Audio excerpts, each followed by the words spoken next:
नमस्कार साथियों। आज फिर से आपका सिद्धार्थ लर्निंग चैनल पर आपका स्वागत है। तो आज का हमारा टॉपिक है मेवाड़ का इतिहास पार्ट 4। इससे पहले दोस्तों 3 पार्ट में बना चुका हूं। तो दोस्तों ये मेरा चौथा पार्ट है और इसमें मेवाड़ का इतिहास है और मेवाड़ के इतिहास से संबंधित सारे क्वेश्चन इसमें पार्ट 4 से संबंधित है, जिसमें आपको सारे शासकों के नाम और नाम सहित उनके सारे विवरण मिल जाएंगे। तो दोस्तों किस प्रकार है, इसमें महाराणा प्रताप से शुरू होता है और यहाँ पर देखिए ये वीडियो मैंने आपके लिए बहुत मेहनत से बनाई है दोस्तों। तो कृपया लाइक कर दीजिए चैनल को और सब्सक्राइब कर लीजिए यदि आप सब्सक्राइब नहीं किया है तो, और बेल आइकन को दबा दीजिए, क्योंकि यहाँ से आगे आने वाली वीडियो आपके लिए जल्दी से जल्दी पहुँच सके, आपके लिए नोटिफिकेशन मिल सके। तो दोस्तों ये देखिए महाराणा प्रताप का जन्म कब हुआ था, ये सारी जानकारी, और कब से कब तक शासन किया था, ये सारी जानकारी, कौन कौन से युद्ध लड़े थे, क्या क्या उनकी उपाधि थी, क्या सांस्कृतिक उनके कार्यक्रम थे। देखिए महाराणा प्रताप का क्या है, 1572 से 1597 तक इनका शासनकाल है। 1572 से लेकर 1597 तक। उदय सिंह इनके पिता का नाम था, उदय सिंह, महाराणा उदय सिंह। उदय सिंह को अपनी भटियानी रानी धीर कंवर से विशेष अनुराग था। धीर कंवर से अतः अनुराग राणा प्रताप को शासक न बनाकर अतः उदय सिंह ने राणा प्रताप को शासक न बनाकर जगमाल को उत्तराधिकारी बनाया। महाराणा प्रताप बड़े थे फिर भी उन्हें नहीं बनाया। धीर कंवर से विशेष अनुराग था, जबकि राणा प्रताप की मां का नाम जयवंताबाई था। तो यहाँ पर दोस्तों राणा प्रताप को शासक नहीं बनाया है, उदय सिंह ने जगमाल को शासक बनाया है। कृष्णदास चुंडावत ने जगमाल को हराकर राणा प्रताप को मेवाड़ का शासक बनाया। मेवाड़ के सामंतों ने जगमाल को हटाकर प्रताप का राज तिलक गोगुंदा में कर दिया, लेकिन प्रताप ने कुंभलगढ़ के किले में दोबारा अपना विधिवत क्या करवाया, राज तिलक करवाया। इनकी कुंभलगढ़ के किले में महाराणा प्रताप ने अपना विधिवत राज तिलक करवाया। कहाँ करवाया, कुंभलगढ़ के किले में। और मेवाड़ के सामंतों ने जगमाल को हटाकर कहाँ करवाया, गोगुंदा में राज तिलक करवाया। दोनों ही है, ठीक है। हाँ आगे चलते हैं। प्रताप का जन्म हुआ था 9 मई 1540 को कुंभलगढ़ किले में। और कुंभलगढ़ का जो कटारगढ़ है दुर्ग, सबसे ऊंचा दुर्ग कटारगढ़ का है, उस दुर्ग में हुआ था प्रतापगढ़ का जन्म 9 मई 1540 को, ठीक है। इनकी माता का नाम जयवंताबाई सोनग्रा था। रानी अजबदे पवार थी, इनकी रानी थी जो महाराणा प्रताप की, उसका नाम था अजबदे पवार। बचपन का नाम कीका था, छोटा बच्चा। आगे चलते हल्दी घाटी के युद्ध के बारे में विशेष विवरण देखिए दोस्तों। हल्दी घाटी का युद्ध 1576 को हुआ था। कुछ पुस्तकों में तारीख अलग है, सन तो वही है। गोपीनाथ शर्मा के अनुसार देखिए इस युद्ध की तिथि 21 जून, लेकिन राजस्थान माध्यमिक शिक्षा बोर्ड की पुस्तक में इसकी तिथि है 18 जून। क्या है, 18 जून। तो 18 जून 1576 भी मिल सकता है आपको, ठीक है। 21 जून 1576 भी मिल सकता है, दोनों ही तिथियां मिलनी चाहिए। और इनमें से देख लीजिएगा, 18 जून है वो माध्यमिक शिक्षा बोर्ड ने माना है, और 21 जून है गोपीनाथ शर्मा के अनुसार है, ठीक है। ये तिथि आपको याद रखनी है। आगे देखिए, अकबर ने प्रताप को अपने अधीन करने के लिए 4 प्रतिनिधि मंडल भेजे थे। कितने भेजे थे, 4 प्रतिनिधि मंडल भेजे थे। कौन कौन से थे, इसके लिए ट्रिक है, जमा बटोडर, जय माँ भय और टोडर, हो गए 4। आइए देखते हैं। जैसे क्या होता है, जलाल खां कोरची कब भेजा था दोस्तों, ये पूछा जा सकता है। मिलान कीजिए, जलाल खां कोरची को कब भेजा था। ऐसे चारों ऑप्शन आपको एक तरफ दे दिए जाएं, भेजने वाले प्रतिनिधि मंडलों के नाम, और एक तरफ उनके तिथियां दे दी जाए, तो दोस्तों आपको मिलान करना होगा इसमें। तो यहाँ देखिए जलाल खां कोरची है, नवंबर 1572 में गया था। जलाल खां कोरची को भेजा था नवंबर 1572 में। इसके बाद जैसे हो गया माँ से मान सिंह, आमेर का राजकुमार है, जून 1573 में। नवंबर और जून, अमर काव्य के अनुसार उदय सिंह सागर उदय सागर की झील की पाल पर महाराणा प्रताप से मुलाकात की। मानसिंह ने मानसिंह से मुलाकात की। आमेर का राजकुमार था। यह है जून 1573 में। अमर काव्य के अनुसार उदय सागर झील की पाल पर महाराणा प्रताप से मुलाकात की। जय और माँ दो हो गए ना, जमा। आगे देखिए, भय वैसे भगवंत दास आमेर का राजा, अक्टूबर 1573 में मुलाकात की। नवंबर 1572, जून 1573 और अक्टूबर 1573। भगवंत दास आमेर का राजा था। ठीक है। टोडरमल टोडरमल ने मुलाकात की। अकबर का वित्त मंत्री था। दिसंबर 1573 में। लगभग एक साल के अंदर चार, देखो, नवंबर 1572 से दिसंबर 1573 हो गया, लगभग एक साल का समय हो गया। एक साल का समय, और उसमें 4 प्रतिनिधिमंडल भेजे गए दोस्तों अकबर के पास अधीन करने के लिए। ठीक है, आगे चलिए। मानसिंह है। मानसिंह जब मिलने आया था, प्रताप सिंह ने अपने बेटे अमर सिंह को भेजा था। किसको भेजा था? अमर सिंह को भेजा था। वह खुद नहीं आया। और इन चारों के भेजने से प्रताप ने अकबर की अधीनता स्वीकार नहीं की। इस कारण हल्दी घाटी का युद्ध हुआ था दोस्तों। देखिए क्या है, जब मान सिंह मिलने गए थे तो समय था जून 1573। ठीक है, जून 1573 में जब मान सिंह इनसे मिलने गए थे, इन्हें समझाने के लिए, अकबर के अधीन करने के लिए, तो महाराणा प्रताप खुद वहां पर नहीं आए थे। उन्होंने अपने बेटे को भेजा था, जो थे अमर सिंह।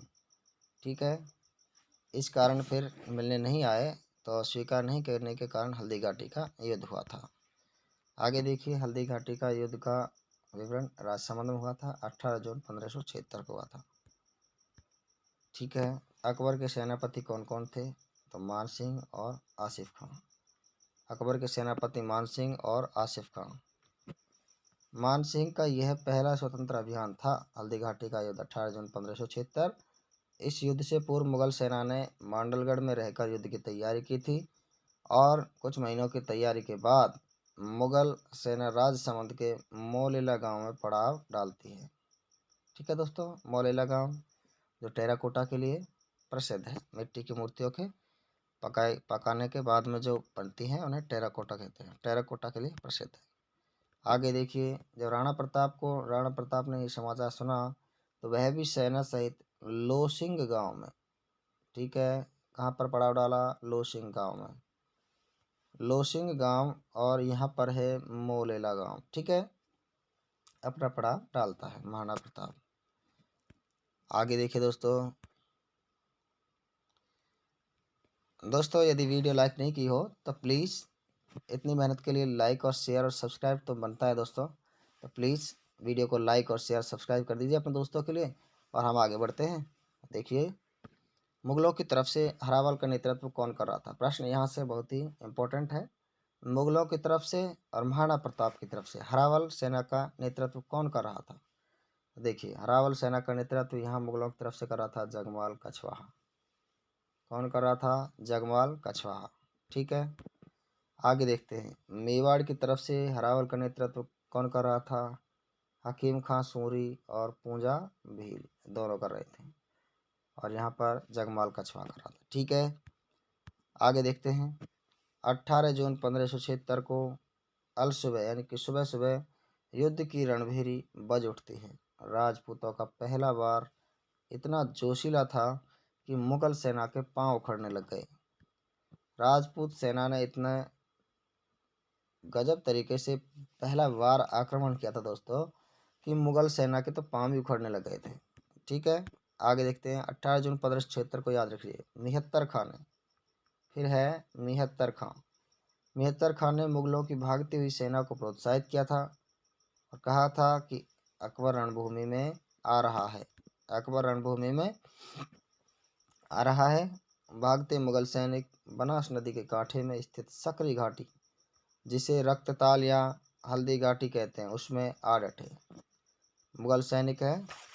निहत्तर खान ने कहा कि जब भाई भागते हुए सैनिकों से, भाई अकबर आ रहे हैं रणभूमि में, सारे के सारे सैनिक जो भाग रहे थे। बनासकांठे के में स्थित जो सकरी घाटी थी, जिसे रक्तताल अथवा हल्दी घाटी कहते हैं, वहां पर आ रहे थे। ठीक है, आगे चलते हैं दोस्तों। महाराणा प्रताप मुगल सेना को चीरते हुए वायु के वेग से मान सिंह के पास जा पहुंचे। प्रताप ने अपने भाले से मान सिंह पर प्रहार किया। प्रताप का भाला महावत को चीरता हुआ हौदे से जा टकराया। मान सिंह बड़ी मुश्किल से बिजली सा तेवर प्रहार से बचा, लेकिन हाथी के सूंड में बंधे खंजर से चेतक घायल हो जाता है। घायल चेतक को राणा प्रताप युद्ध स्थल से बाहर ले जाते हैं दोस्तों। इसमें क्या होता है, प्रताप है, महाराणा प्रताप मुगल सेना को चीरता हुआ इतनी तेज गति से वायु के वेग से, और महाराणा प्रताप जो मानसिंह है उस पर प्रहार करता है भाले से, तो भाला जो है महावत को चीरता हुआ, जो हाथी को चला रहा था उस व्यक्ति को चीरता हुआ और मान सिंह के हौदे से टकरा जाता है, जिसमें मान सिंह हाथी पर बैठे हुए थे। मान सिंह बड़ी मुश्किल से बिजली से तेवर प्रहार से मुश्किल से बचे थे, लेकिन हाथी के सूंड में जो खंजर था जो बंधा हुआ था, चेतक उससे घायल हो जाता है। घायल चेतक को राणा प्रताप युद्ध स्थल से बाहर ले जाते हैं दोस्तों। आगे देखिए, महाराणा प्रताप की अनुपस्थिति में झाला बीदा ने राणा का छत्र धारण किया था, मेवाड़ी सेना का नेतृत्व किया था। फिर ये प्रश्न है, इसे ध्यान से गौर से देखना दोस्तों। महाराणा प्रताप की अनुपस्थिति में झाला बीदा ने राणा का छत्र धारण किया था। किसने धारण किया था? झाला बीदा ने। मेवाड़ी सेना का नेतृत्व उसी ने किया था।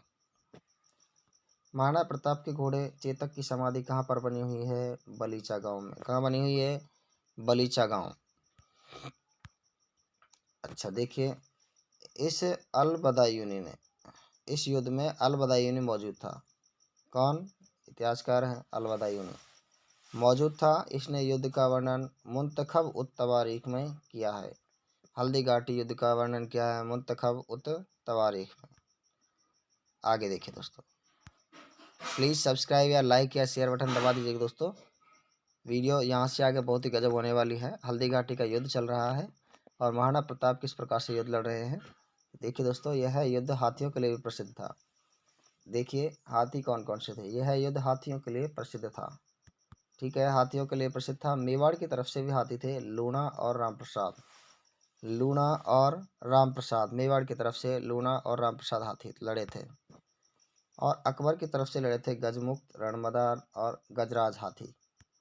मानसिंह का हाथी का नाम भी मर्दाना था। मानसिंह का हाथी का नाम क्या था? मर्दाना। दोस्तों ये रीट में प्रश्न आ चुके हैं, ध्यान रखना, आगे भी आ सकते हैं। और ये भी पूछा जा सकता है अकबर की बंदूक का नाम क्या था। ठीक है, तो क्या था? संग्राम। अकबर की बंदूक का नाम क्या था? संग्राम। आगे देखिए, अबुल फजल ने हल्दी घाटी के युद्ध को खमनोर का युद्ध कहा है। अब अजल फजल ने कहा है, अबुल फजल ने, और बदायूं ने कहा है गोगुंदा का युद्ध है। बदायूं ने क्या कहा है? गोगुंदा का। और कर्नल जेम्स टॉड ने इसे मेवाड़ की थर्मोपल्ली कहा है। कर्नल जेम्स टॉड ने कहा है मेवाड़ की थर्मोपल्ली। बदायूं ने कहा है गोगुंदा का युद्ध। अबुल फजल ने कहा हल्दी घाटी के युद्ध को खमनोर का युद्ध। दोस्तों मिलान सहित आ सकते हैं ये प्रश्न, एक साथ तीन तीन चार चार प्रश्नों को दिया जा सकता है। और अब ऐसे प्रश्न आते नहीं हैं, सिर्फ एक आ जाए अबुल फजल ने हल्दी घाटी के युद्ध को क्या कहा था, ऐसा नहीं आ सकता, संभव तो है नहीं। प्रश्न तो ऐसे ही आएंगे दोस्तों। बदायूं ने गोगुंदा का युद्ध, कर्नल जेम्स टॉड ने मेवाड़ की थर्मोपल्ली, ABCD के तौर से इन्हें आप सम्मिलित कीजिए। ठीक है, आगे देखिए, आदर्शी लाल श्रीवास्तव ने क्या कहा था? बादशाह बाग का युद्ध। हो गए ना चार, चार हो गए, तो प्रश्न इन चारों से एक ही प्रश्न बन सकता है, चारों याद कर लीजिएगा दोस्तों। आगे देखिए दोस्तों, 13 अक्टूबर 1576 को अकबर स्वयं गोगुंदा आता है। 13 अक्टूबर, ठीक है, और 1576 को गोगुंदा आता है। उदयपुर को जीतकर उसका नाम क्या रख देता है? मोहम्मदाबाद। उदयपुर का नाम क्या रख देता है? मोहम्मदाबाद। हो गया। ये बड़ा ही गजब का क्वेश्चन है दोस्तों, ध्यान रखना। उदयपुर को जीत करके क्या नाम रख देता है? मोहम्मदाबाद। आगे देखिए, दिवेर का युद्ध है 1582 का। कौन सा है? 1582, दिवेर का युद्ध राजसमंद का था। दिवेर का सूबेदार सुल्तान खां था। दिवेर का सूबेदार कौन था? सुल्तान खां। सुल्तान खां, देखिए इसमें सुल्तान खां। अब आगे देखिए, अमर सिंह जो महाराणा प्रताप का पुत्र था, तलवार के एक ही वार में सुल्तान खां के घोड़े सहित 2 फाड़ कर दिए, 2 टुकड़े कर दिए उसके, अमर सिंह ने। इससे क्या हुआ? यह दृश्य देखकर मुगल सेना भाग खड़ी होती है। राणा प्रताप ने मांडलगढ़ एवं चित्तौड़ को छोड़कर, मांडलगढ़ भीलवाड़ा में है और चित्तौड़, इन दोनों को छोड़कर मेवाड़ के समस्त भूभाग को पुनः प्राप्त कर लिया था। ठीक है, आगे चलते हैं। इस युद्ध को मेवाड़ का मैराथन कहा जाता है। देवेर का जो युद्ध है 1582 का राजसमंद में हुआ था, इस युद्ध को मेवाड़ का मैराथन कहा जाता है। मेवाड़ का मैराथन किस युद्ध को कहा जाता है? तो ये भी सम्मिलित किया जा सकता है। 1585 में अकबर की तरफ से अंतिम मेवाड़ अभियान होता है। जगन्नाथ कछवा ने किया था, जो असफल रहा। हरावल सेना का नेतृत्व कौन कर रहा था? जगन्नाथ कछवा। किसकी सेना का हरावल था? अर्थात मेवाड़ नहीं, सॉरी, अकबर की सेना का। ठीक है, मुगल सेना का। जगन्नाथ कछवा की 32 खंभों की छतरी मांडलगढ़ भीलवाड़ा में है। कहाँ पर है? भीलवाड़ा में। नाहर नृत्य का जो सबसे अधिक प्रसिद्ध केंद्र है वो है मांडलगढ़ भीलवाड़ा। नाहर नृत्य सुना है दोस्तों? नाहर नृत्य, नाहर नृत्य का जो केंद्र है वो है मांडलगढ़ भीलवाड़ा। क्या है? मांडलगढ़ भीलवाड़ा है, ध्यान रखना। जगन्नाथ कछवा की जो 32 खंभों की छतरी है वो भी मांडलगढ़ भीलवाड़ा में है। 32 खंभों की छतरी जगन्नाथ कछवा की। भामाशाह तथा ताराचंद, भामाशाह है, इसको यहाँ से हटा दीजिए। भामाशाह तथा ताराचंद नामक 2 भाइयों ने प्रताप की आर्थिक सहायता की थी। प्रताप की आर्थिक सहायता की थी, महाराणा प्रताप की आर्थिक सहायता की थी। 25 लाख रुपये तथा 12,000 अशर्फी सोने के सिक्के महाराणा प्रताप को दिए थे। 25 लाख रुपए और 12,000 अशर्फी दी थी, सोने के सिक्के दिए थे भामाशाह और ताराचंद नामक 2 भाइयों ने। प्रधानमंत्री बनाया भामाशाह को, प्रताप ने भामाशाह को प्रधानमंत्री बनाया। ठीक है, आगे देखते हैं। भामाशाह के उपनाम क्या है? मेवाड़ का कर्ण कहा जाता है, रक्षक कहा जाता है, दानवीर कहा जाता है और मेवाड़ का द्वितीय उद्धारक कहा जाता है। मेवाड़ का द्वितीय उद्धारक। प्रथम उद्धारक किसे कहा जाता है? तो देखिए, ये तो द्वितीय उद्धारक है। मेवाड़ के उपनाम से मेवाड़ का रक्षक दानवीर, द्वितीय उद्धारक। प्रथम उद्धारक कहा जाता है मेवाड़ का महाराणा कुंभा को। इसके बाद प्रताप ने चावंड उदयपुर को अपनी राजधानी बनाया। चावंड उदयपुर को राजधानी बनाया और चावंड मेवाड़ की चित्रकला प्रारंभ हुई। प्रमुख चित्रकार था नसीरुद्दीन। कौन था? नसीरुद्दीन या नासिरुद्दीन। आगे देखिए दोस्तों, प्रताप ने चावंड में चामुंडा माता का मंदिर, महल और बावड़ियों का निर्माण करवाया। चामुंडा माता के मंदिर का निर्माण चावंड में किसने करवाया? महाराणा प्रताप ने। 19 जनवरी 1597 में चावंड में महाराणा प्रताप की मृत्यु हो जाती है। 19 जनवरी 1597। ठीक है, यहाँ देखते हैं, जन्म 9 मई 1540। ठीक है, 1540 और मृत्यु हो गई 19 जनवरी 1597। आप खुद अनुमान लगा सकते हो कि कितने साल जिए थे। मात्र 57 साल। ठीक है, और 19 जनवरी को 1597 में चावंड में इनकी मृत्यु हो गई। बारडोली उदयपुर में प्रताप की 8 खंभों की छतरी है। बारडोली उदयपुर में महाराणा प्रताप की 8 खंभों की छतरी है। जगन्नाथ कछवा की छतरी कहाँ है? मांडलगढ़ भीलवाड़ा में। कितने खंभों की है? 32 खंभों की। अमर सिंह प्रथम को देखिए, 1597 से फिर 1620 तक। महाराणा प्रताप की मृत्यु के बाद उनका बड़ा पुत्र है अमर सिंह प्रथम और ये शासक बनता है। ठीक है। 1613 में जहांगीर स्वयं आमिर अजमेर आता है, जहांगीर आता है और शहजादा खुर्रम को मेवाड़ का अभियान हेतु नियुक्त करता है। इधर अमर सिंह प्रथम हो गया, उधर अकबर से जहांगीर आ गया, उसका पुत्र हो गया शासक, इधर से अमर सिंह का यानी कि महाराणा प्रताप का पुत्र मेवाड़ का शासक हो गया। ठीक है। 1613 में जहांगीर स्वयं अजमेर आता है और शहजादा खुर्रम को मेवाड़ अभियान का लिए नियुक्त करता है। उसके बाद में मेवाड़ और मुगल संधि होती है 5 फरवरी 1615 को। इसको याद रखना दोस्तों, ये बड़ा ही अच्छा प्रश्न है कि मुगल मेवाड़ संधि कब हुई। तो मुगल मेवाड़ संधि हुई 5 फरवरी, ठीक है, 1615 को, 5 फरवरी 1615 को। यह संधि अमर सिंह व मुगल बादशाह जहांगीर के बीच हुई थी। अमर सिंह और मुगल बादशाह जहांगीर के बीच हुई थी। युवराज करण सिंह जो अमर सिंह का बेटा था, उसके दबाव के कारण अमर सिंह ने संधि की थी। ठीक है। आगे देखिए, जहांगीर की तरफ से खुर्रम जहांगीर का बेटा था, उसने संधि की थी। यहाँ पर भी दोनों नहीं आए। उसी तरीके से देखिए, अमर सिंह का बेटा कर्ण सिंह आया युवराज, और जहांगीर की तरफ से खुर्रम का बेटा, सॉरी, जहांगीर की तरफ से खुर्रम यानी कि शहजादा जहांगीर का बेटा वो आया था। खुर्रम की तरफ से सुंदर जी एवं